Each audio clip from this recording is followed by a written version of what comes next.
I beg to move, Madam Deputy Speaker. I first applied for this debate in May, but the matters at hand are as relevant now as they were at that time, perhaps even more so, as we continue to struggle with the challenges of COVID-19 and the very serious and far-reaching consequences of that. And I wish to say at the outset that I'm not going to push for a vote on this motion because I know it will simply eat into talking time in the next important debate. The job retention scheme was established by the UK Government, and it was a very welcome response at the time to the disruption caused by the virus, helping to keep workers and families afloat during these difficult times. And it would be wrong, indeed it would be churlish, to say anything else. And I know it's going to be explored in the next debate, but every single MP in this House will have had emails from those in their constituency who have been deprived of any support through no fault of their own, the newly employed, the newly self-employed, freelancers and so on.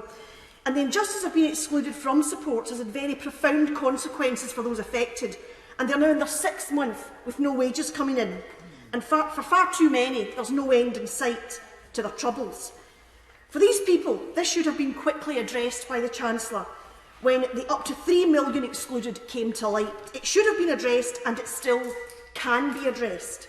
It hasn't been, so their debts are building and their futures are uncertain, and they are simply being ignored.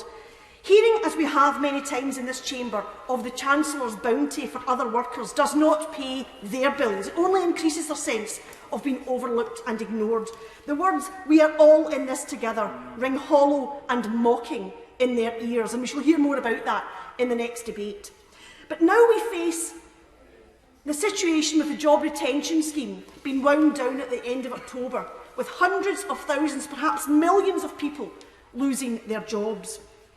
Now, in previous debates, the government benches meet the common sense arguments in favour of extending furlough with cries of "this scheme can't last forever." And I presume that that is because they simply cannot answer why it needs to be wound down in October. Extending the furlough scheme by a mere 8 months could save 61,000 jobs in Scotland alone. In much of Europe, support schemes are being extended, not curtailed, with Germany investing 4% of its annual income in recovery compared to the UK's feeble 1.3%. We must save jobs that are sustainable in the longer term until our economy is more robust.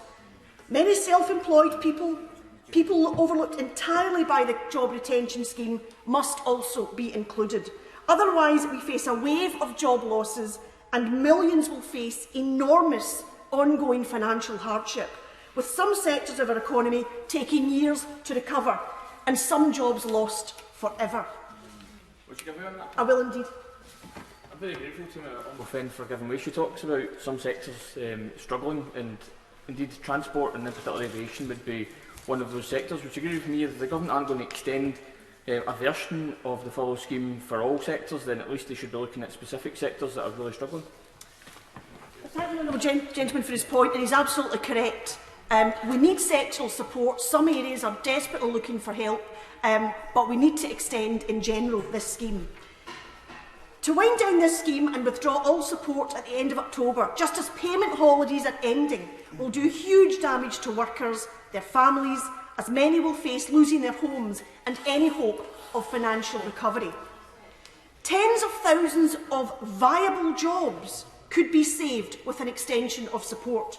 We know, as we've heard from my honourable friend from Paisley in North Renfrewshire, we know the aviation and the aerospace industry, tourism and hospitality sectors are struggling badly, as are our nighttime industries. They have been hit very hard, and the Institute for Public Policy has estimated that 3 million jobs could be lost, most of which would remain viable in the longer term if support were to continue. I will in a moment. The Fraser of Allender Institute reports that 55% of Scottish businesses using the job retention scheme expect to reduce employee numbers when it ends. I'll give way. Thank the Honourable Lady for giving way, and like her, I've had letters and emails from people in similar situations, so I'm sure everybody here has a great deal of sympathy. She mentioned the importance of maintaining jobs which are going to be viable after this is all over. And one of the things which most people are saying to me is, we don't know what the new normal is going to be like. How is she going to choose between jobs which are going to be viable and those which will just be fundamentally changed because their industries are changed as a result of consumers behaving differently once the pandemic is over? The honourable gentleman, and he makes a fair point, is that that's the whole point. We don't know. We need to get our economy on an even keel. We need to make sure it's healthier so that then the damage can be assessed. But what a crime to throw away viable jobs in order to say, because you think that some jobs won't be viable. There are potentially millions of jobs that are savable here. And I think it's a price worth paying to invest in our jobs in order to save the vast majority, because that is what the experts are telling us. We all know, I'll just make some progress. We all know that many businesses await further lockdown easing before some or all of their staff return to pre-COVID working hours. Numerous other viable businesses are simply not in a position to keep staff in their jobs without this crucial support. Indeed, on our island communities, such as the Isle of Arran in my constituency and the Isle of Cumbria, there has been even greater disruption with the necessity of capacity restrictions on ferries. With the main tourism season drawing to a close, further support for viable jobs is essential. Now, the government benches continue to throw their hands in the air and ask for how long should support continue, to which we on these benches would reply, for as long as necessary to save tens of thousands of viable jobs, perhaps millions, in the longer term. We say we want the Chancellor to keep his word when he said he would do, and I quote, whatever it takes to save jobs. And let's put to bed the economic illiteracy about what this would cost. The cost of extending furlough, the direct cost to the government, would be offset by income tax and national insurance contributions paid on the wages of those remaining on furlough, and savings on unemployment benefits that would not need to be paid. That would mean the net cost of extending the furlough scheme across the UK would be around £10 billion, according to the National Institute for Economic and Social Research.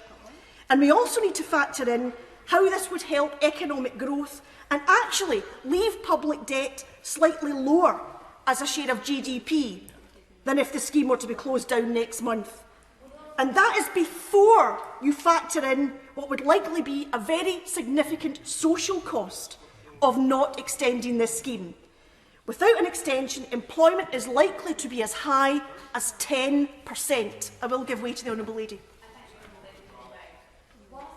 Any of the points that she is making, does she also accept that some of the jobs she's talking about will not be viable when the furlough scheme ends, and that extending it would therefore delay the opportunities to retrain or accept jobs in other sectors? Honourable Lady for a point, but again we have the argument, Mr Deputy Speaker, we have the argument. Some of these jobs can't be saved, so therefore no jobs should be saved, whereas we say let's invest in our people and let's assess the economic damage after. But at the moment, when the picture is not clear and the facts are still emerging and the extent of the damage is still unknown and the economy is still in a critical condition, we cannot afford to wind down this scheme in October. Further to that point. In addition, one more time and then I'll make progress. Thank you, Honourable Lady, for that as well. The fact of the matter is, with businesses slowly bringing staff off furlough, does the Honourable Lady not agree that extending furlough will allow that slow roll back to continue, rather than to see owners make the decision to let staff go that could be brought back in a month's time? The figure is 700,000 people. Another month or another few months can make all the difference. Thank the gentleman for his point, and he's absolutely correct. For the sake of a little bit of extra support until our economy is in better condition while we're still in the midst of this pandemic, it hasn't gone away, then we need to save as many jobs as possible and support businesses in their quest to hold on to staff rather than losing jobs perhaps forever that might never return. In addition, the CBI has warned of a cliff edge and urged replacement support for jobs if furlough support ends next month. And the UK manufacturing sector has warned of, and I quote, a jobs bloodbath. And so much of this could be avoided. The goal, as the Chancellor told us, of the job retention scheme was to save jobs, that he would, and I quote, build a bridge through the pandemic. But if furlough support is withdrawn next month, then his bridge has self-evidently not reached the other side. The investment to support and save jobs was laudable, but the task is not finished and the UK Government should not, must not walk away from the economic disaster, which is avoidable. They must not allow events simply to take their course. Today, we on the SNP benches urge the government to go further and do more to save potentially millions of jobs. And I echo the calls made last night in the Scottish Parliament in urging an extension to the job retention scheme. And despite the leader of the Labour Party in Scotland having said, and I quote, "It makes no sense for the UK government to pull away support now in one fell swoop," bewilderingly, almost inexplicably, Labour MSPs last night in the Scottish Parliament voted against a motion with the Tories in urging the continuation of this support. This is an act of betrayal, a dereliction of their duty towards those in Scotland who are currently and desperately worried about their jobs and their families. Voters in Scotland will not easily forgive or readily forget this act of political posturing from a so-called party of workers. A party which was happy to bail out the banks but voted against support to save viable jobs in Scotland for the longer term. It is utterly bewildering. If anybody in the Labour benches wants to intervene on me and explain why the Labour Party in Scotland have done this, I would be more than happy to hear, but I see nobody is willing to do so. But on these SNP benches, there is no mixed messages, there is no equivocation. We urge the UK government to do the right thing, to look at the kind of forward planning and support in countries like Germany and protect our economy and jobs through these difficult times.